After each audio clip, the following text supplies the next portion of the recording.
لهذا احنا عندنا من مستحباتنا اذا الانسان كثير المراودات الشيطانيه اكو وردين. الورد الاول تخلي اصبعك هذا الابهام، هذا شو يسمونه؟ هذا لا يا شنو هذا الاسم؟ لا ها احسن، لفظ السبابه مو انه، هذا المسبح، هذا مو سبابه. شو تسوي بهذا المسبح؟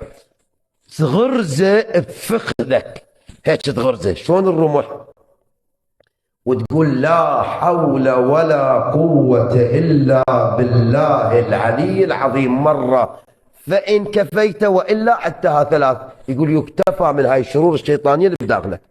هذا الأمر الأول. الثاني شنو؟